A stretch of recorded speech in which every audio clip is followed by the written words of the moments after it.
তৃণমূল যতদিন সরকারে থাকবে ততদিন চুল রাখবেন না, এমনই পণ করেছিলেন বিজেপি নেতা কৌস্তব বাগচি। তবে তৃণমূল সরকারের আমলেই আনুষ্ঠানিকভাবে বিবাহ বন্ধনে আবদ্ধ হলেন কৌস্তব। বুধবার সন্ধ্যায় শ্রীরামপুর ময়দানে বিয়ের আসরে দীর্ঘদিনের পরিচিত প্রীতির সঙ্গে গাঁটছড়া বাঁধলেন বিজেপির এই চর্চিত নেতা। কৌস্তবের স্ত্রী প্রীতি কর হাইকোর্টের আইনজীবী। বছরখানেক আগেই আইনি বিয়েটা সেরে রেখেছিলেন দুজন। এই দিন ছিল আনুষ্ঠানিক বিয়ে।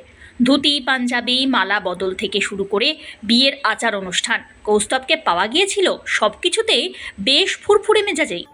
দেখুন, আমার সাথে প্রীতির সম্পর্ক দীর্ঘদিনের। আমাদের একে অপরকে চেনা, একে অপরের সাথে পথ চলাটা দীর্ঘদিনের। আজকে আমাদের একটা সামাজিকভাবে অনুষ্ঠানের একটা সামাজিক রূপ পাচ্ছে, এটা ঠিক। বিগত দিনে 2025 সালে, এই 2024 সালে 14ই ডিসেম্বর আমাদের আইনগতভাবে রেজিস্ট্রি, যেটাকে বলে কাগজে কলমে বিয়ে, সেটা সম্পন্ন হয়ে গেছে। রাজ্যের বিরোধী দল নেতা সেখানে সাক্ষীও ছিলেন এবং আমাদের খুব অল্প বিস্তর আমাদের পরিজন বন্ধু বান্ধবদের সাক্ষী রেখে আমাদের সেই রেজিস্ট্রি বিবাহটা সম্পূর্ণ হয়। এবং আমাদের যে হিন্দু ধর্মের মতো যেই রীতি যে আচার আচরণগুলো আছে, সেগুলোকে মেনে আমাদের আজকে এই সামাজিক বিয়ে। আমরা খুব খুশি যে আমাদের পরিজন বন্ধু বান্ধব সবাই আমাদের পাশে আছে।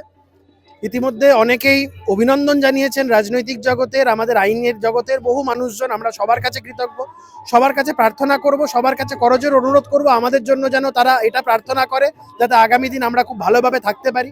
বিয়ের জন্য দলের কাছে 5-6 দিনের ছুটি নিয়েছেন, তবে খুব শীঘ্রই ফের রাজনীতির ময়দানে ফিরবেন, এমনটাই জানিয়েছেন বিজেপি নেতা।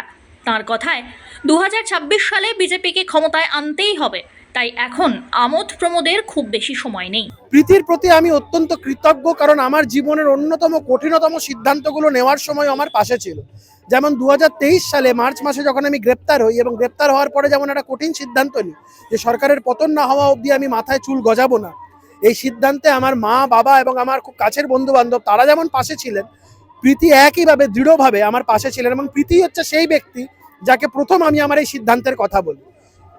তাদের এই দৃঢ়তা যদি না থাকতো, আমি আমার সিদ্ধান্তে অটল থাকতে পারতাম না। তাই আমি আবারও বলছি, একসাথে পথ চলা আমাদের আজ থেকে নয়, হয়তো এটা আজকে নতুন একটা সামাজিকভাবে রূপ পেল।